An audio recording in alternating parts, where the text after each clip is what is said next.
Through Jesus' example, we see that as human beings, we are not able to reach true fulfillment or salvation on our own.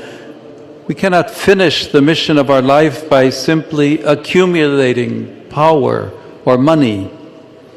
We need the help of those who love and care for us, especially the Lord Jesus. There is no shame, therefore, in asking for help and opening ourselves to others, since we are created by God to give and receive love.